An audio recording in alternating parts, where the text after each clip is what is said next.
Alright, if I give you these, you're gonna be good girls? Yes. Hold on.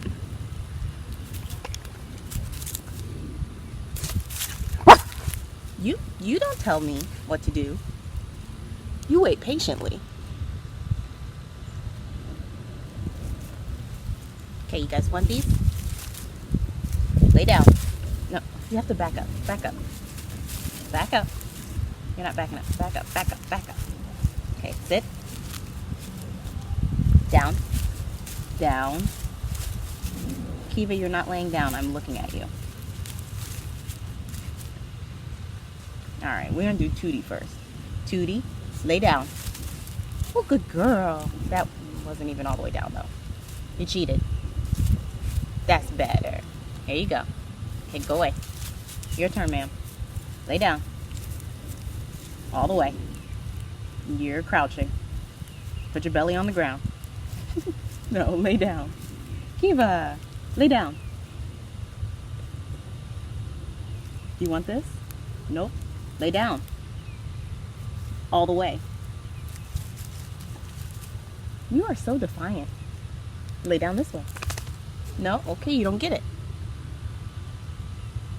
You want this? Then you have to do what I say. Put your listening ears on. Okay, lay down. Do you just not want to lay down on the sticks? Okay, fine. Bum. She don't really listen to me.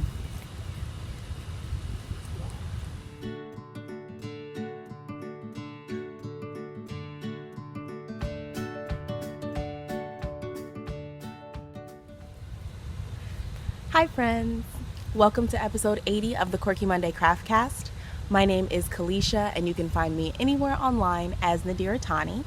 Thank you so much for coming to spend some time with me today. Today is Thursday, April 11th, and I'm coming to you from my home in Central Florida.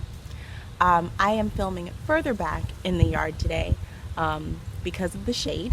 And I wanted to film outside, but I also did not want to be roasted alive by the sun. As you can see, like, the sun is ablaze.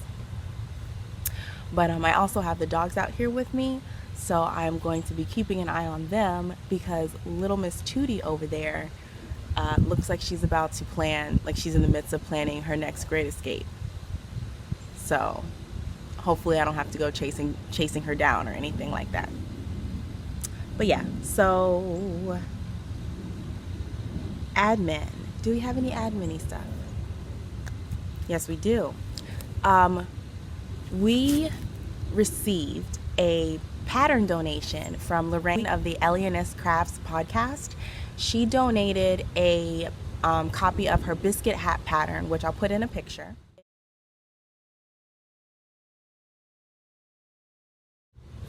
But Lorraine donated a copy of this pattern for the Pisces season make-along, and I totally forgot. So I'm so sorry that I forgot to do that giveaway, Lorraine. And what I'm going to do to make up for it is I have set up a thread on Ravelry, and I'll link that down below. I set up a thread for the giveaway, and of course, like if you want to enter for the giveaway of the pattern, you'll have to go to the thread, answer the prompt, which is this, and I will do a random drawing for that pattern. I'm going to give a week for y'all to enter. I'm gonna give a week for y'all to enter, and then on next Friday when the next episode goes up, I will go ahead and pull the winner and go ahead and notify them. So there won't be like an extra notification on the podcast or anything. That pattern will be sent to you directly from Lorraine. So another thanks to Lorraine. Thank you so much for donating that pattern. I really do appreciate that generosity, and it's a really cool pattern, like a very simple hat pattern. So if you're looking for something to do gifts, I know there are a couple knit-alongs or make-alongs that are going on right now for like gift projects or projects you give away or donations, things like that. So that would definitely be a good project or a good hat to make for something like that. Or if you are a little bit of a selfish knitcher like me, it'd be a nice hat to make for yourself. I'm trying to be more of a like make things for other people kind of maker, but it's just very hard because I get attached to the things that I make. You know what I mean? Anyway, so yes, if you want to enter for a chance to win a free copy of the Biscuit Hat pattern by Lorraine of Ellinesscrafts, do hop on over to the Ravelry thread, enter that giveaway, and keep your eyes and ears open.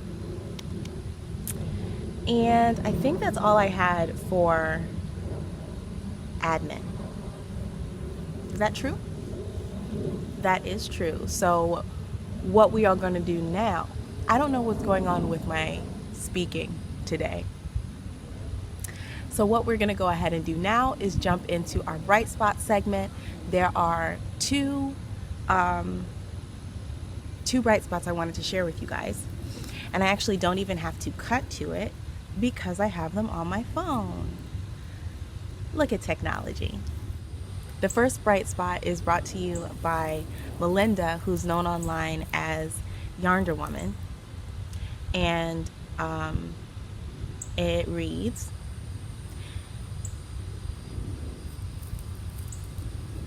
I was in a session where we were talking about habits and self-awareness, etc. And I mentioned your painting. That painting was the Refuse to Sink painting that I did a couple weeks ago. I mentioned your painting and that another viewer had extended the phrase by reminding us all to float on our backs, and that the view was nicer when we give our problems to our respective higher power. I kind of got choked up when I didn't realize I would. I am so blessed to know that something that I share on the podcast inspired someone else to share something in our comment section, which then is affecting so many of you all so profoundly. Just the idea of refusing to sink and floating and keeping your eyes up, like, that is definitely something that I want to do, you know, with my life, like sharing that positivity. And I'm so glad that Melinda took the moment to like kind of reflect it back to me, to be like, hey, you know, the words and the things that are coming across on your podcast are still affecting even more people. Like whoever she was talking to in that session, like, I don't know who they are, and yet something that happened here in this space has touched their life as well. So that's so amazing. So thank you guys for being a part of this. Let's turn it this way.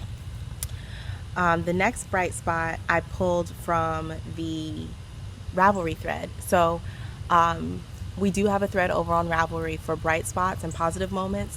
So you can share your positive moments over there. You can share them down in the comments. Wherever you want to share, wherever you feel comfortable, go ahead and do that. So this one is from the Tangled Cat on Ravelry, and it says, my bright spot for me is that my mom's birthday was April 3rd.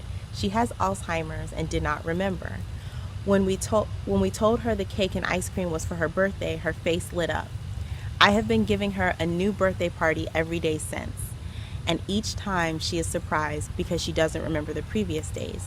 And that sparkle in her eye and the big grin is so beautiful. We'll keep it going for the rest of the week, but then we got to stop giving her so much cake and ice cream. I think that's a really, really sweet thing to do for a loved one who is dealing with Alzheimer's, and also for your family members. You know, if you all get together and you're celebrating her birthday and then you get to do it again, that's really nice, and that's a really nice thing to share with everyone. So thank you so much, Tangled Cat. I hope you're having a wonderful day. So those are our two bright spots for today. And with that, we can jump right into the crafty bits. So I've got a finished object and, oh no, I have two finished objects. Look at that surprise. That was my one woman wave. So my first finished object is my main star shawl. And this is, there we go. This is a pattern by Zakia of the Ladywing Crafts podcast and Ladywing Designs. And it's finished. I'm so excited because I feel like I was working on this forever. The yarn is hand spun by Jade of the So Perfect Purls podcast. And yeah, the pattern is super simple. It's a stockinette asymmetrical shawl, worked from like skinny end to big end. When I laid it out, it actually curves. Like, I don't know why I always put things on the podcast and then take them off and put them on and take them off. This edge, this top edge, has a curve. And I did not realize that while I was making it. So you can see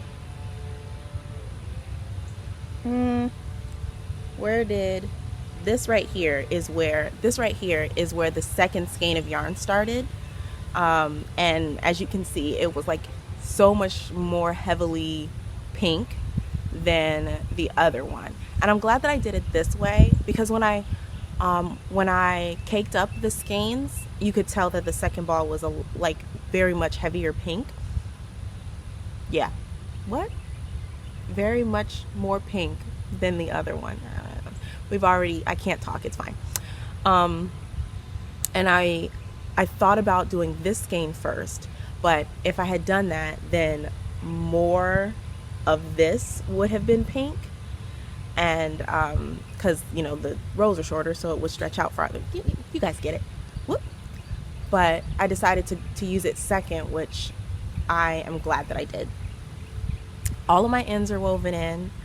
I did not wet block this. I actually ironed it. I put the iron on the wool setting and just used the seam and pulled it, like I pinned it out, and then I ironed it because I really wanted to see what it was going to look like. And because this edge does a lot of rolling, because right here you've got a lot of increases. Is it increases on this side? Yeah, it's like a bunch of increases and am I lying? No, these are all increases on this edge. So basically there's a whole lot of action happening like right on top of itself right here. So it curls a lot. So I just pressed it out really, really hard, and it looks really nice. I don't think I'm going to wet block it because I don't need to. And what else did I want? Oh, this is something that I noticed when I laid it out to take a picture. Like that little bump right there. I was like, what happened? Did I knit too many stitches? Nope. That's just where the hand spun yarn was thicker. So that's something pretty cool about using a hand spun, is that most of the yarn was consistently, I would say, like a DK, maybe. Like between a DK and there were some points that were kind of airing toward fingering, but I would say overall it was probably around a DK, I think. But yeah, there were some points where the yarn was considerably thicker and had jumped up to like worsted or bulky. But I think that just really like adds to the handmade charm of this item, and I'm really excited about it. It's a nice size. I might even start making shawls that are smaller, because typically like the shawls that I make are kind of large. Kind of large, because I love like snuggling up and cozying up and things. But yeah, main star shawl all done. And that is a free pattern on Ravelry. Go check it out. It will be linked below. And I am so glad that it's finished now. And that means I have now completed three items from my Make 9. Yes, 3 items from my Make 9. So it's time for me to cast on something new from my Make 9, but I think that will wait a little bit. And my other finished object is this. Now it has a tail because I'm Kalisha and that's how I live. But if you're a longtime viewer of the podcast, you may recognize this pattern. This is, it's called the Orion Mesh Beanie. And this is one of the very first patterns that I ever wrote. Now, it's not available anywhere online because it's not available anywhere online just because I hadn't gotten around to actually typing it up. But with the motivation that I have, like, that has been sparked in me from working on Gemini, the shawl pattern that I'm working on, it has kind of spilled over into my other languishing pattern writing projects. And so this one is the first one that is going to be released from the vault. So this, like I said, is Orion. Hi, Kiva. Kiva. She's just gonna ignore me. Kiva. Hey, girl. What you doing? You just sniffing around? Yeah? Okay. Carry on. But yes, this, and it should be available by the time you're watching this video. Fingers crossed. So, this is one of my favorite hats to make. It's super simple. It is a mesh situation. The crown is just a regular mesh, double crochets, US terms, and then the body is V-stitch.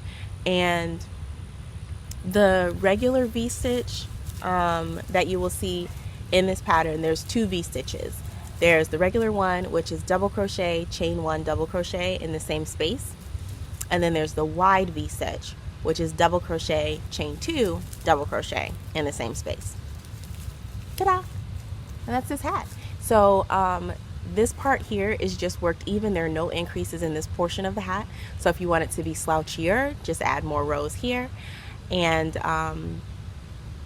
that's about it, guys. Because evidently I do everything big, like go big or go home is evidently how my brain works. When I first wrote this, it was one size that fit me. It's fine. But then when I decided, oh, I want to, get this out and share it with people, I was like, well, I want more people to be able to wear it. So I have included a small size, which is this one, a medium size, and a large size. Go big or go home, I guess. So this is a free pattern. It hasn't been test knit in its current state, aside from me test knitting it and measuring and stuff like that. But yeah, there you go. Let me turn it this way so you don't just see that tail hanging out. So much professional. But yes, I love wearing these hats. Like, it's big enough to tuck all of my hair in, although I do need to make myself a whole new set because my hair has it's just about to outgrow these hats. Like, when I put this on, it's like a pillow on my head. Like, there's no wiggle room for my hair. It's just in there. But yeah. This one is made out of Red Heart Super Saver in the gold colorway. This is the yarn that I was making my Heights pullover out of. Heights is in the doghouse right now. So I just cut the yarn off and started working on this. Let me work on something with this yarn that makes me happy, and then I'll go back to it. So yes. So with that in mind, this is the small size. And then my first work in progress is actually the medium size. Well, this was me figuring out my stitch counts. This is actually for the large, but instead of crocheting the whole body and then doing like the brim and everything, I just did one row of the body and then the brim so that I could, you know, get the measurements. But I'm gonna rip this out, and this is going to be the medium size, which is, I think, it may fit my hair a little bit better. But yeah. So yeah, Orion beanie. And I know whenever I mention this beanie on the podcast, or whenever I wear one, someone always asks me for a pattern, and I'm like, yeah, there's a pattern, I need to get it together, blah blah blah, but I always just dragged my feet on it. So here's to kicking myself in the butt and getting these patterns out to you guys. So yes.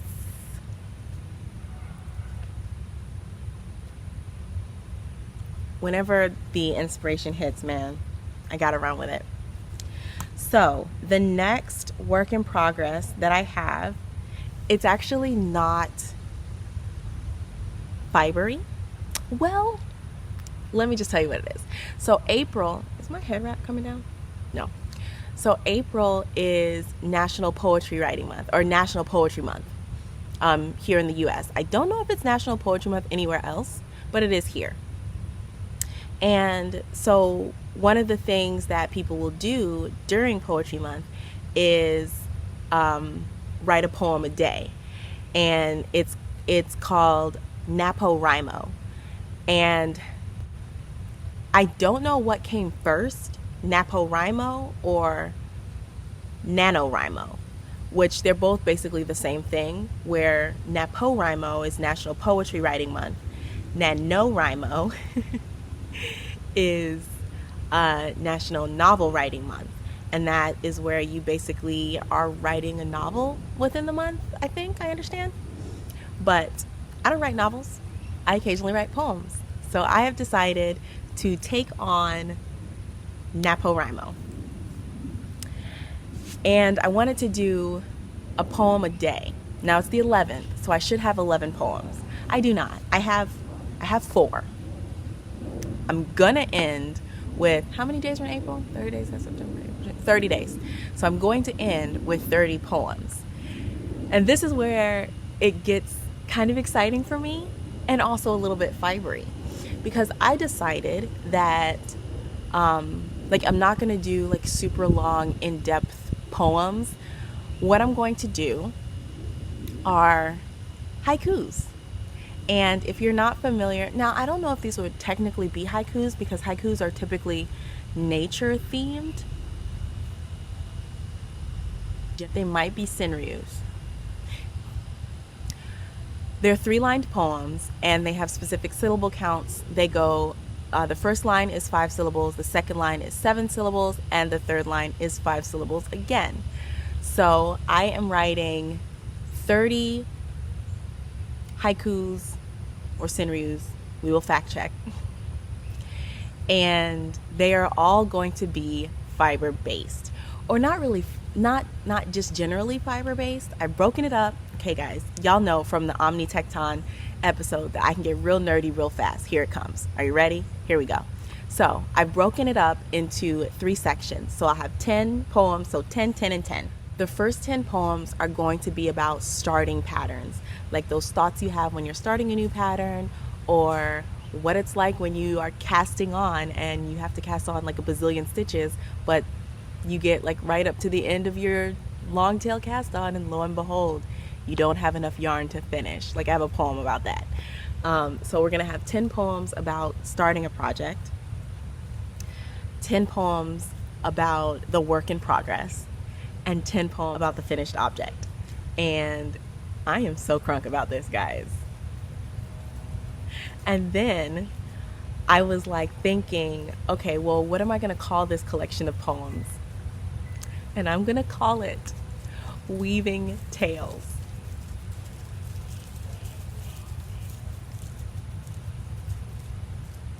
because you guys get it, right? Because like whenever we finish something, we have to weave in the tails. And then like as a writer, you are actually weaving story tales. I'm so excited. I'm so excited. So like I said, I have 4 poems done, and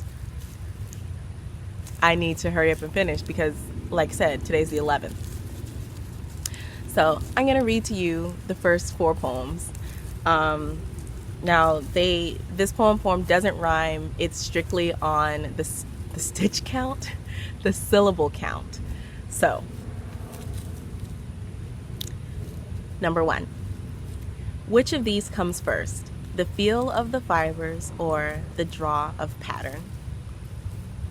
2. I often fight it, the call to use green and blue. I fight, but I lose. 3.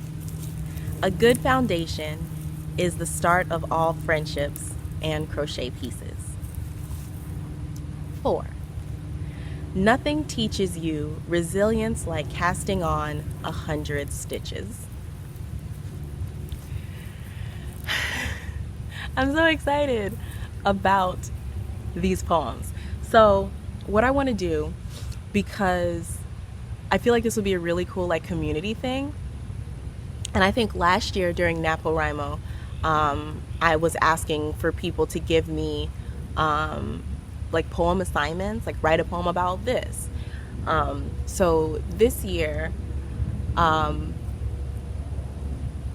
we can kind of do the same thing. So if you have like a suggestion of a concept that I can write one of my haikus about, leave it in the comments below and put like, let me know like it's for my poems or something like that. And I would really like to, when I finish them, to put like make them available somewhere. So I don't know if that's just going to be on Ravelry or on Instagram. It'll probably be on Instagram if I'm honest. But I want to like, they'll definitely be available for people to see. And yeah, so I'm really excited about this project. I think it's fun. I hope you think it's fun. I am totally like word nerding out on you guys again. My apologies. So yes, that's everything for works in progress. I need to take a break. So let's get into stashquisitions. So the first stashquisition I've actually used as my head wrap today, and this is I think it's stretch cotton, and this is stretch cotton from House of Mami Wata. And I saw this on Instagram, and the whole reason that I bought it was the name of the fabric. So this fabric is called Insipidity. Yes, Insipidity. And Insipidity is a writing form used by a specific group of people in Nigeria.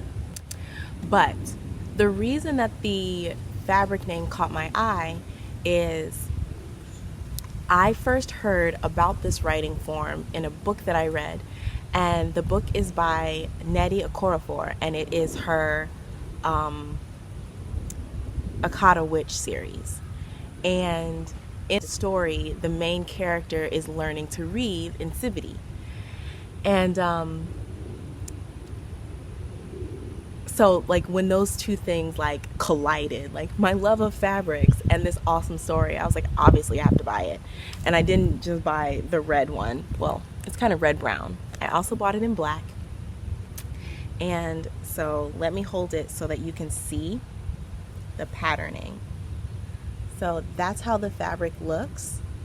And I got a half yard of each, and it's very stretchy. Is it a 4-way? Yeah, it's a 4-way stretch.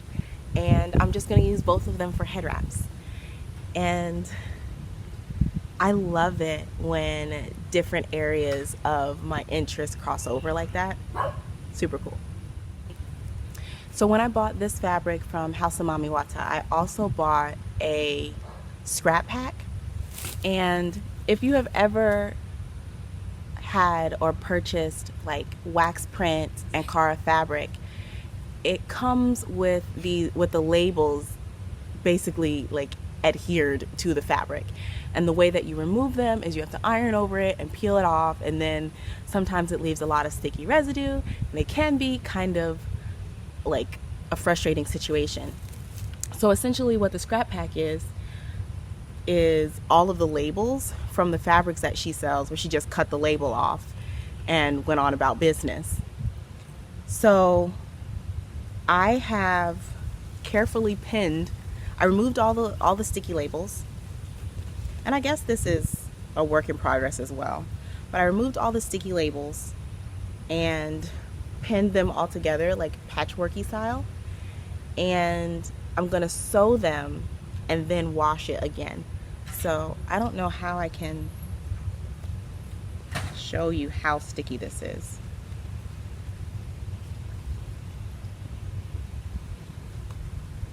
Here we go.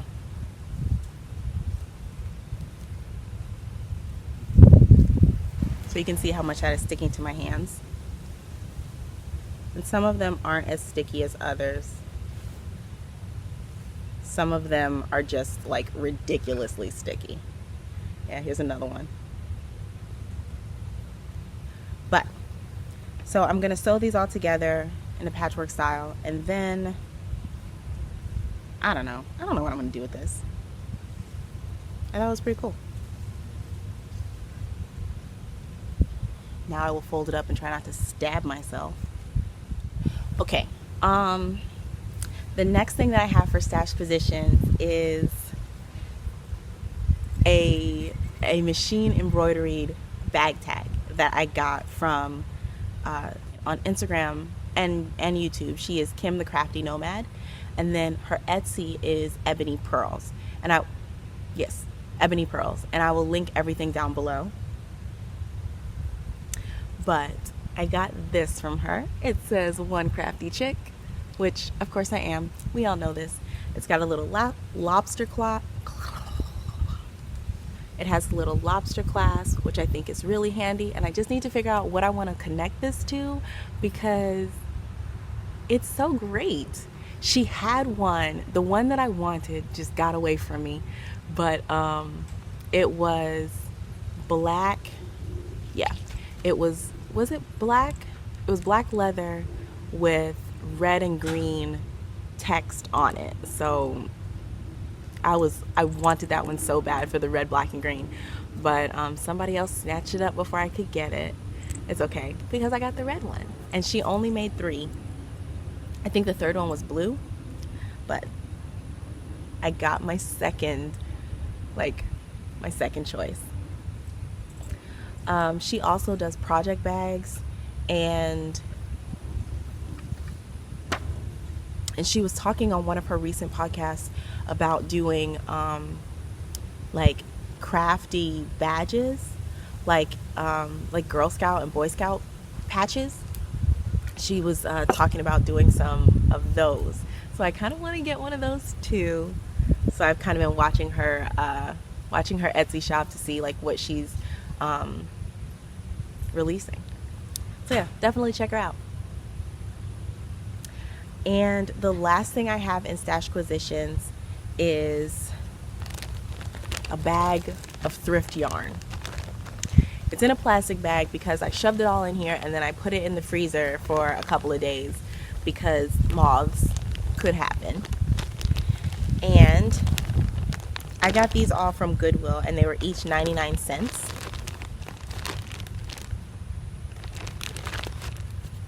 And we have, there's one that has a good label.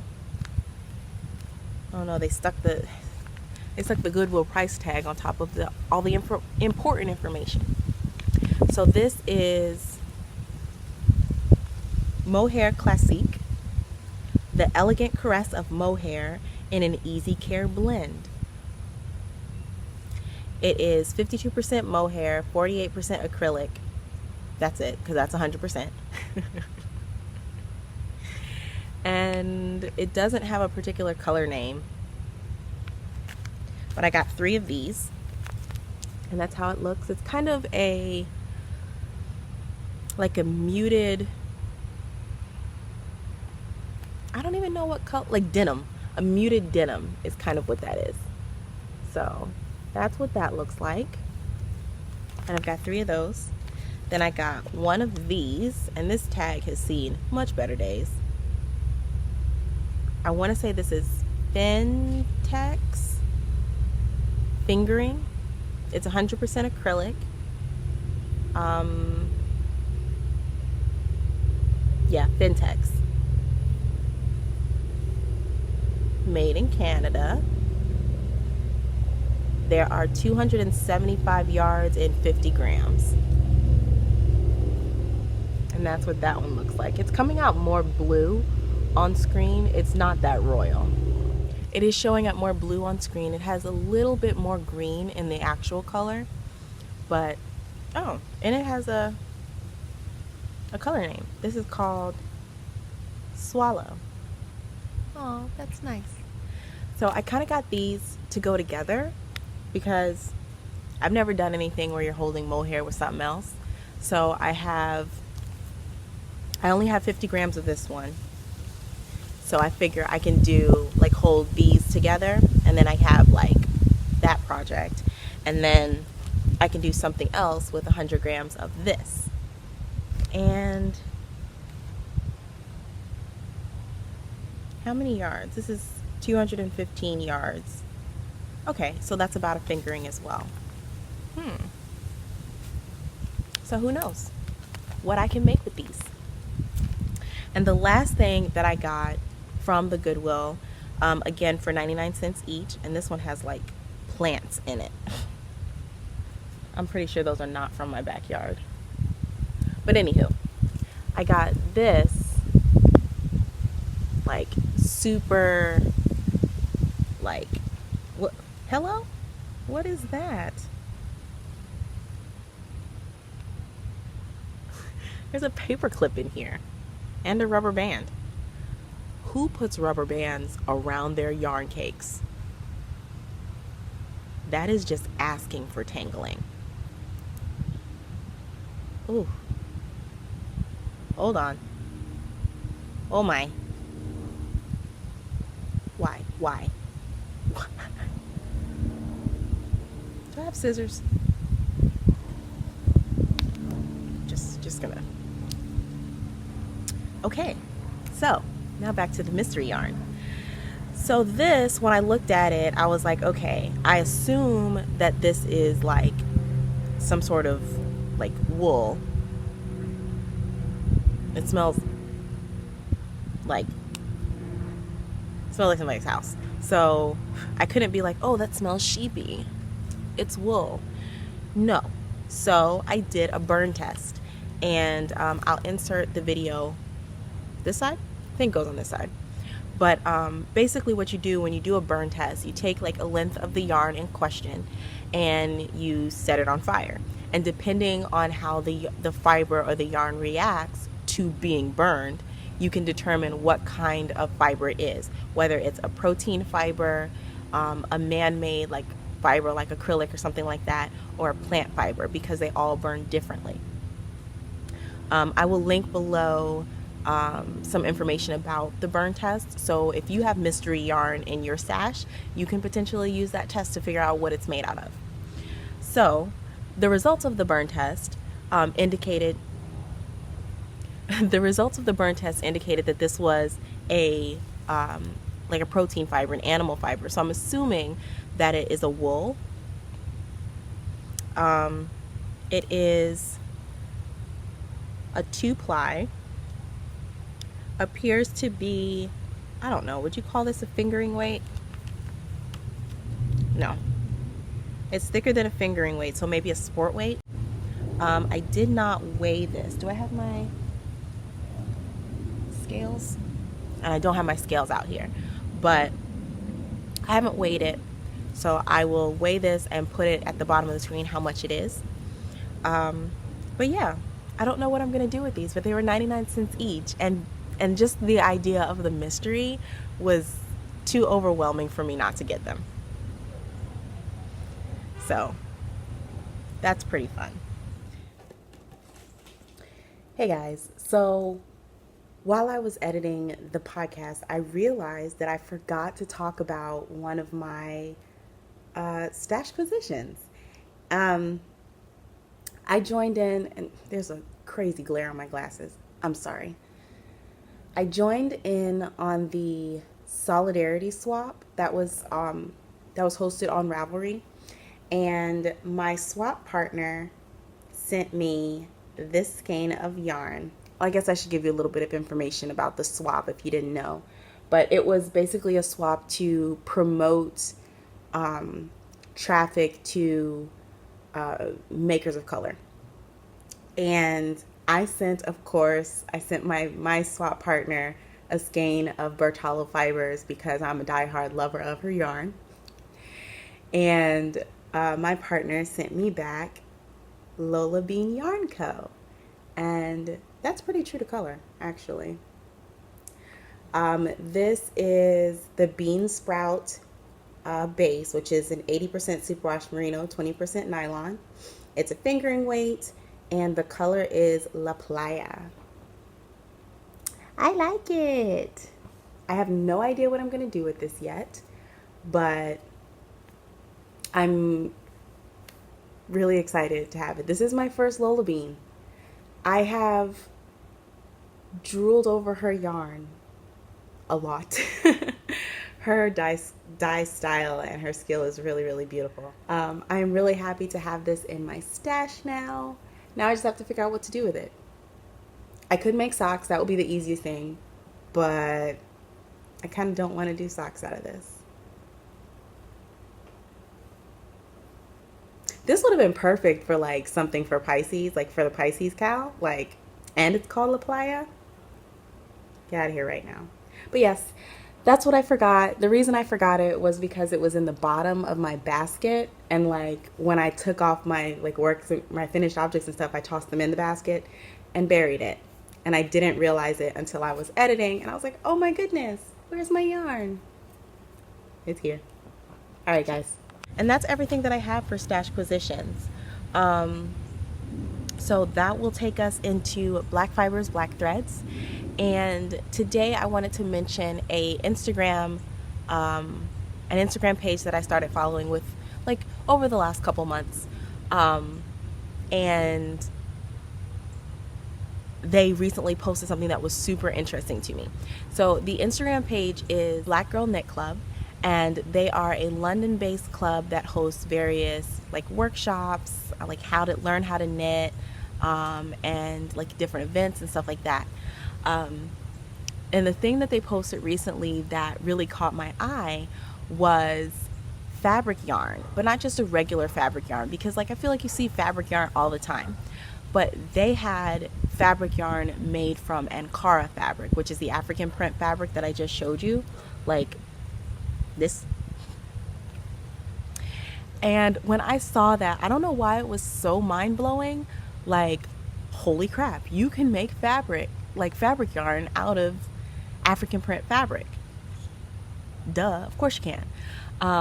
So I definitely want to try that. So what I'm thinking is I do have a stash of Ankara fabric. I have some leftovers from skirts that I've made, and like some other pieces, like bits and pieces here and there that I figure I can make into a usable fabric yarn. And then it also comes down to like, what would I make with this fabric yarn?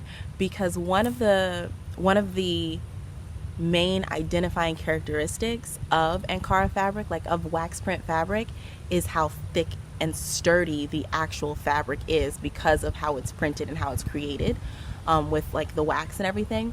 So it is a very structural fabric.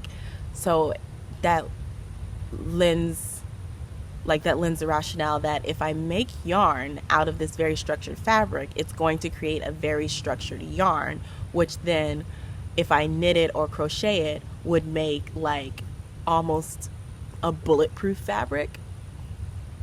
So I'm thinking that something like a clutch or a tote bag or something like that needs to hold its shape would be a good project to do something with that kind of yarn. I'm also thinking about how I can create it, and I figure if I do something like how you make bias tape, by sewing the fabric together in a certain way and then cutting it on the bias. Oh, and that would also be, if I cut it on the bias, then that makes it stretchier, which is what I would need if I am knitting or crocheting with the fabric. You don't want it to be so stiff that it hurts to work with. So yes, I will create my fabric yarn by essentially making bias tape. I'm excited about this. So I don't know when I'm going to start that project. It's just something that came into my mind when I was looking through their Instagram profile, and that's something that fabric yarn is something that they're really working with right now. I think their next event is like a class for using that kind of yarn. But alas, I do not live in London. If I was in London, I would totally go. But I'm in Florida. It's okay. That's what the internet's for. Another idea that I had, instead of like a bag, like making a bag from the fabric yarn, is like mixing the textures and doing like a blanket. So you could have like a stripe of the fabric yarn and then like a stripe of maybe like a worsted weight or a bulky weight or something like that. So you have like the different textures, but that all depends on how much fabric yarn I'm able to create, because to be honest, I'm not going to use a whole lot of my African print fabric for this project, this experiment. So it might be a small project that I end up doing. Maybe not a blanket. Maybe not like a lapgan. Probably not. But that is an idea. That's everything for Black Fibers, Black Threads. And the last thing that I have here is just Life and Whatnot. And to be honest, Life and Whatnot has been working on patterns. Like I mentioned earlier, I have sent my Gemini shawl out for testing. I have 3 testers.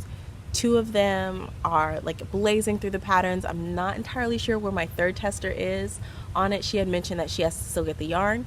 So I want to have this pattern out by like mid-June or the beginning of June? Mid-June. So that it's released within Gemini season. So yes, I have been breathing the Gemini shawl, so much so that I dreamed about it the other day. I dreamed about editing my pattern. Unfortunately, it wasn't like I had gotten to a roadblock in my waking life and then I went to sleep and I solved the problem in my dreams. No, I was just typing and it was Gemini. There was no like magical aha epiphanies happening in my sleep, unfortunately. But just having that pattern in test knitting and answering questions about it and making like tweaks to it and doing the formatting and stuff, and working on a an extra sheet to go with the pattern, I have created what's essentially a coloring sheet for the Gemini shawl pattern. So if you had seen it, I'll put up a picture of Gemini.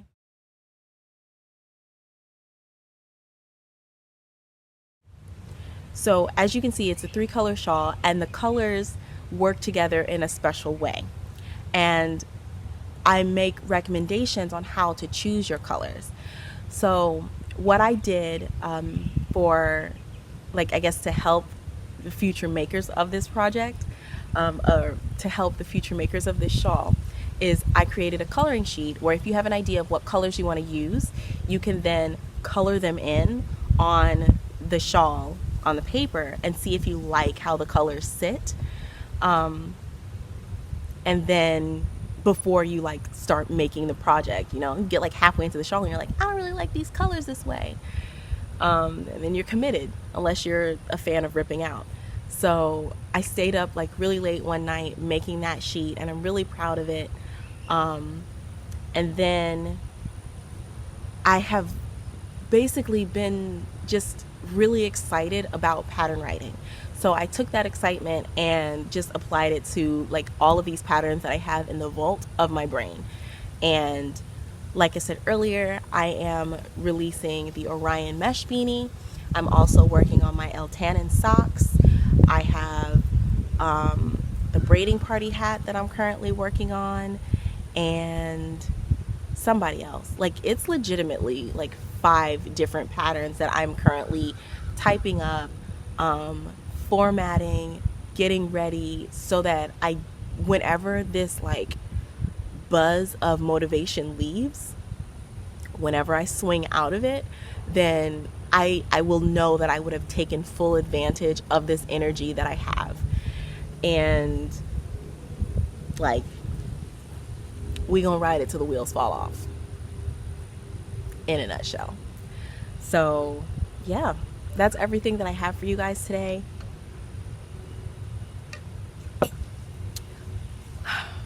I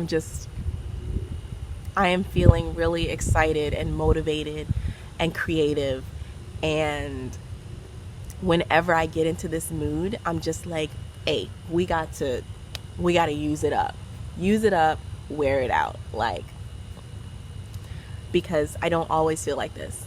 And for the times I don't feel like this, I want to know that I use my time wisely. So that's everything, guys. Thank you so much for being here today. Thank you for being a part of my universe. And leave a comment down below of something positive that happened to you, like today or this week. Check out the Orion mesh beanie pattern. Like I said, it is free, and it's in 3 different sizes, because Kalisha just goes big or goes home. So yes, thank you for being a part of my universe. I hope you have a wonderful weekend. Bye.